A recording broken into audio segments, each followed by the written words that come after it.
As a head football coach or any coach, they have to pass certain tests throughout the year, or actually before they can even get on the field. So there's a lot of things we go through that the AHSAA required us to, which is good for all the coaches to understand. Hey, this is very important for you to recognize the symptoms of dehydration, some type of heat illness.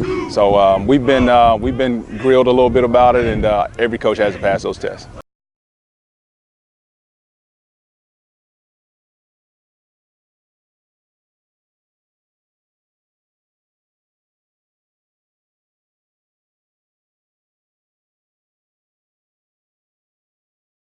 I serve on the Alabama High School Athletic Association Medical Advisory Board, and we make recommendations to Coach Savarese and the Central Board of Control on health and safety issues, and it's up to them whether they decide to make it a rule or a recommendation. First, you have to start with the emergency action plan.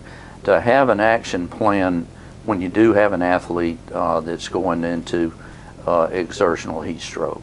And part of that plan is acclimatization, because this is the one thing that's entirely 100% preventable. If you're prepared, know how to recognize it and know how to treat it on an emergency basis. We have a policy that all the coaches are aware of to have an emergency action plan, know the signs and symptoms, how to prevent it in terms of hydration, exposure, when the heat and humidity and the heat index is at a certain level. So they have to be aware of the weather, the ambient wet bulb temperature as far as the heat index goes, and that means the relative temperature and the humidity and how it actually feels.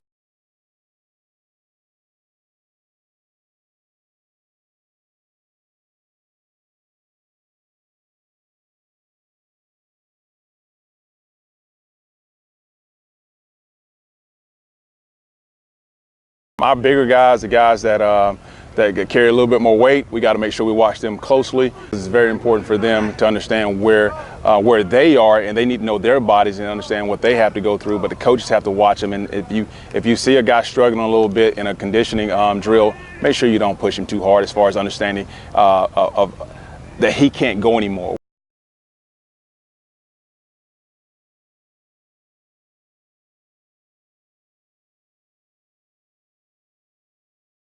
You have kids that are on medications that would predispose them to have a heat issue quicker than a kid that's not on any medication. You also have to be aware of kids that have special needs in terms of kids that are sickle cell. You have to really keep an eye on them because they can go into heat stroke a lot quicker. I myself have sickle cell trait, so I've always sort of been not worried about it, but I've always watched my kids.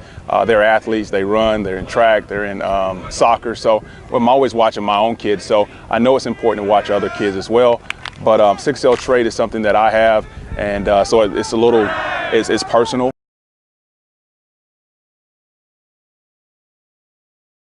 For some reason, these young men think they're invulnerable. We will call timeout for a heat break, and I've learned some of them don't take the water. They think they're okay. No, we tell them, get some water. Heat will sneak up on you. I did 24 years in the Marines, and I've been in places where you have to stay hydrated.